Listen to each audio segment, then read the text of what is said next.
পূর্ব ত্রিপুরা আসনে আমাদের যিনি ভারতীয় জনতা পার্টি মনোনীত প্রার্থী মহারানী কৃতি দেবী সিং দেববর্মন, উনি বিপুল ভোটে এগিয়ে রয়েছেন। তার ধারে কাছে নেই আইএনডিআই জোট।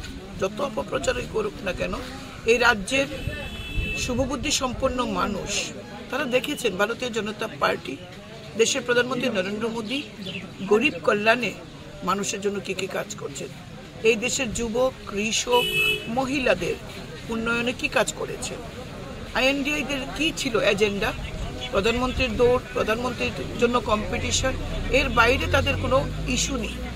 তাই এই রাজ্যের শুভবুদ্ধি সম্পন্ন মানুষ এই এখন অবধি পূর্ব ত্রিপুরা আসনে আমরা এমন লিডে আছে যে তার ধারে কাছেও নেই আইএনডিআই জোট।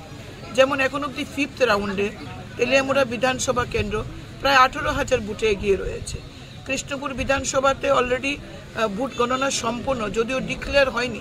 6th রাউন্ড শেষে 18,000 ভোটের লিড রয়েছে। তেমনি আমাদের কল্যাণপুর বিধানসভা কেন্দ্র প্রায় 19,000 ভোটের লিড রয়েছে। সুতরাং এই লিড কখনো মানে এন্ড অফ দ্য কাউন্ট, এই যে টার্গেট বা এই অবধি যে বিজেপির প্রাপ্ত ভোটকে কোনোভাবে কোনো রাজনৈতিক দল সেটা ছুঁতে পারবে না। শুধু ডিক্লারেশনের অপেক্ষায় আমরা রয়েছি। এই ফল আমাদের প্রত্যাশিত। আমাদের সমস্ত কার্যকর্তাদের আজকে আমি এই বিজয় আমি উৎসর্গ করছি।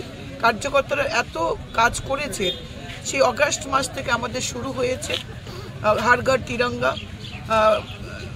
75 সীমান্ত গ্রাম, বীর শহীদকে নাম থেকে শুরু করে মেরা মিট্টি মেরা দেশ, লাভার্থী সম্পর্ক, রাজপুতি দিদি থেকে শুরু করে কিষাণ সম্মান নিধি থেকে শুরু করে প্রত্যেকটি বেনিফিটস মানুষের ঘরে পৌঁছে দিয়েছেন আমাদের কার্যকর্তারা, আমাদের বুথ প্রেসিডেন্ট, আমাদের শক্তি প্রমুখ কেন্দ্রেরা।